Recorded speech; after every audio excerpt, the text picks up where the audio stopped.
perspective of Ila Diaz, founder of Leader of Light, a nonprofit organization that has actually embedded circular economy in their journey from the start, empowering communities literally across the Philippines and the world. Thank you. What Leader of Light, we're two linear foundations. So one is My Shelter, where we focus on rebuilding communities, especially after storm, using indigenous materials and indigenous skills. So we're one of the pioneers with earth and construction, using bamboo construction, and we actually build school buildings focused on recycled waste, so plastic bottles. And we have such a rich way to solve our community problems using something that is otherwise thrown away. And one of the ones that you know is called Leader of Light. Basically, there are 13 million Filipinos without access to energy. And one of the most wasteful way to do it is imported, patented, and expensive. People don't know that solar imported are built with microcircuits. So when they sell them to the people or the government gives it, you will see that after a year and a half, they're all broken. Nobody ever talks about after you give it that they're made with nickel cadmium, one of the cheapest batteries. But also in the long term, solar is not a perfect technology. Street lights, they break in 5 years. So all the solar street lights that you see, lithium ion is going to break, and so you'll have to buy another 350, 400,000. So it's made to be consumptive.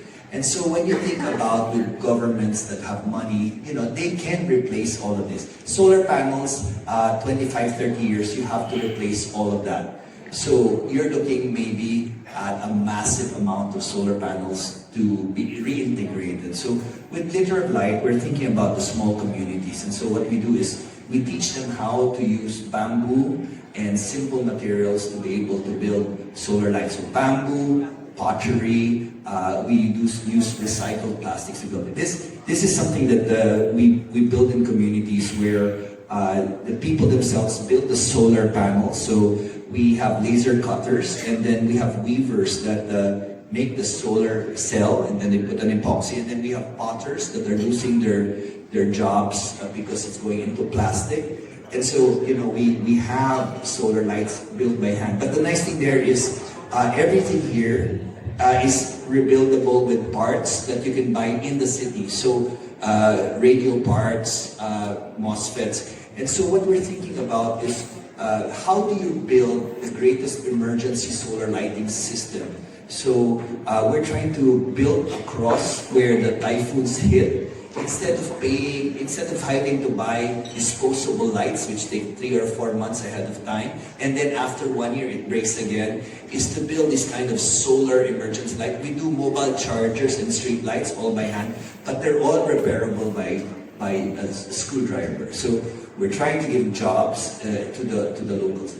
People don't understand that 35% of the income of these coastal communities and rural villages goes to lighting. So they use kerosene. And with simple solar, you can do it. Now, we're approaching companies, so we just came this Earth Day. It's our 4th Guinness World Record. What we do is we get thousands of people to build solar lights by hand, the pioneer spirit. And then we make the largest artworks in the world. The next one will be on July 1 with Sun Life of Canada. And we donate this all to rural areas. So what we're trying to do here is that we have sustainable solution using only imported, patented, and expensive ways to address our poverty solution is sometimes less stable than having local solutions that are repairable. Except nobody wants to teach. So we build our solar panels here, our solar cells here.